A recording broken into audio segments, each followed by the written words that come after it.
An Introduction to the Science of Hadith by Ibn Salah al-Shahrazuri, 577 to 643, the most influential work on Hadith Science ever. B. Licensing an unspecified text to a person that is specific. For instance, the teacher says, "I hereby license everything I heard," or "everything I relate to you," or something similar. The dispute over this type of licensing is stronger and more common. The majority of scholars, including transmitters of hadith, jurists and others, permit transmitting by this means, as well as the first, and also deem it necessary to act on the material related in this way, in accordance with its stipulation. God knows best. C. Licensing an unspecified person under a general designation. For instance, the teacher says, "I hereby license the Muslims," or "I hereby license everyone," or "I hereby license my contemporaries," or something similar. This is a form which the modern proponents of permitting licensing in principle discussed, and the permissibility of which they disputed. If it is coupled with a restrictive designation or the like, it is more likely to be permitted. The expert Abu Bakr al-Khatib was one of those who permitted every form of it. We heard that the expert Abu Abdullah ibn Manda said, "I hereby license everyone who says La ilaha illallah according to what Khatib has related."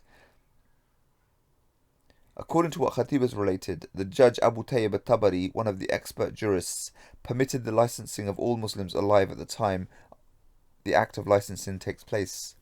Abu Muhammad ibn Sa'id, one of the greatest of the teachers of Al-Andalus, licensed every student of hadith who entered Cordoba. A number of scholars, including Abu Abdullah ibn Attab, God be pleased with them, concurred with him in permitting that. Someone who asked Abu Bakr al-Hazmi about this form of global licensing, al-Ijaza al-Amma, told me that one of the things he said in reply was that the experts of his time, like the expert Abu A'la and others, leaned towards permitting it. God knows best. We have not seen or heard of anyone who is worthy of emulation actually using this form of licensing and relating by it, not even the small group of latecomers who viewed it as valid.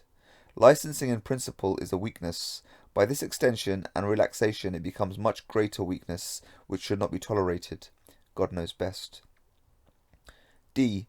Licensing an unknowable person, majhul, or an unknowable text, and the question of an act of licensing bearing a condition are appended to this discussion.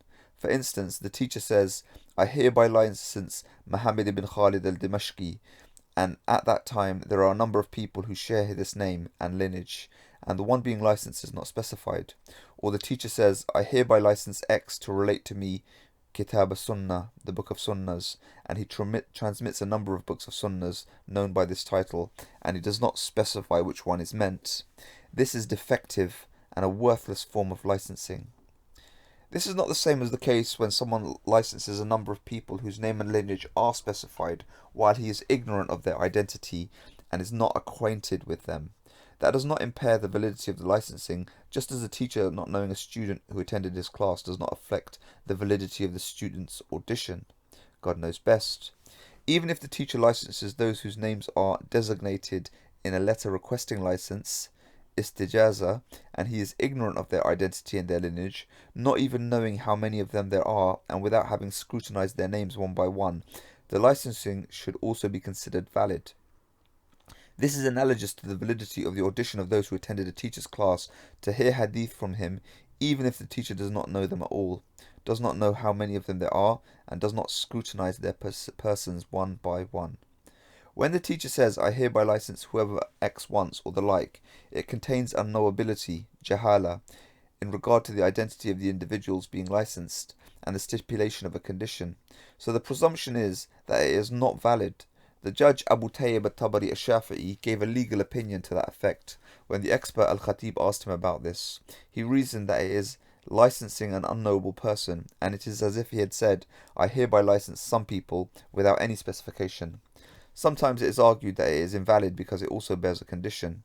Whatever is vitiated by unknowability is also vitiated by stipulation of a condition.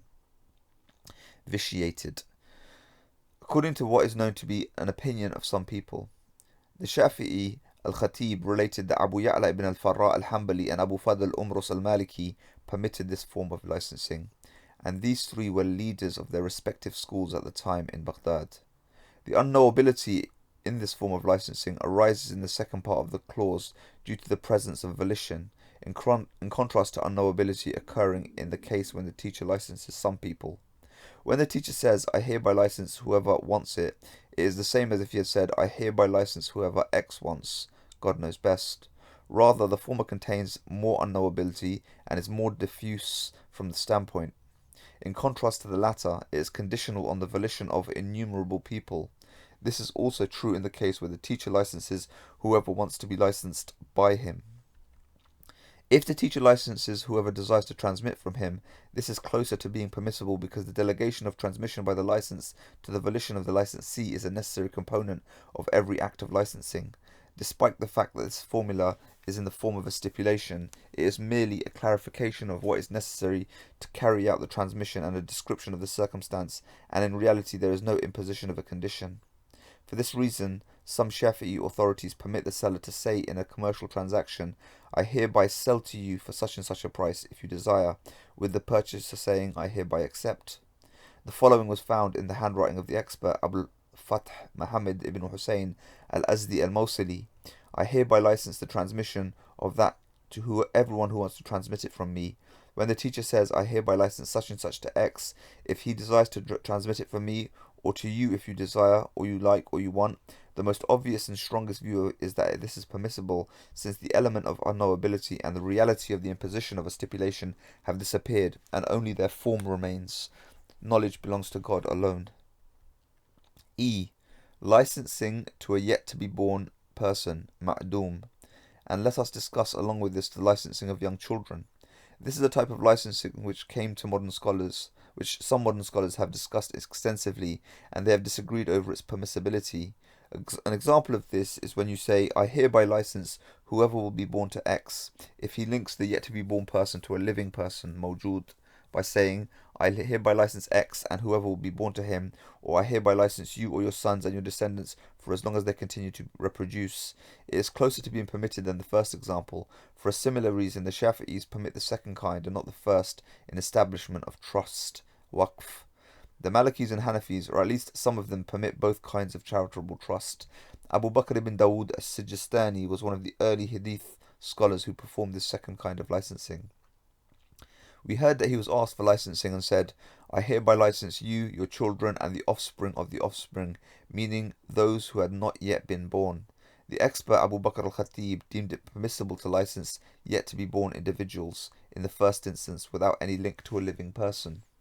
He said that he heard Abu Ya'la ibn al-Farra al-Hanbali and Abu Fadl bin Umrus al-Maliki permitting that. The jurist Abu Nasr ibn Sabbagh also related the permissibility of that. He said, some people are of the opinion that it is permissible to license someone yet not created. This is the opinion only of those who believe that licensing is the granting of permission to transmit and not an instance of face-to-face communication.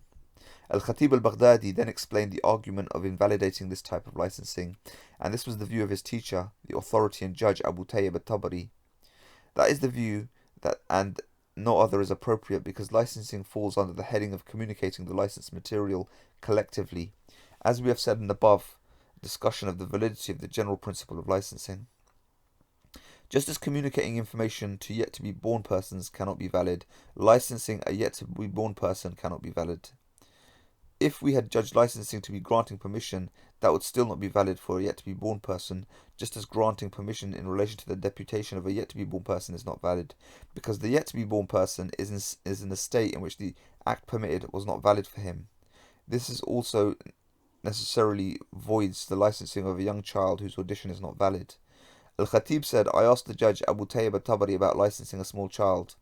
Is the child's age or his capacity for discrimination taken into consideration for determining its validity in the way they are taken into consideration in determining the validity of his audition? He said, they are not taken into consideration.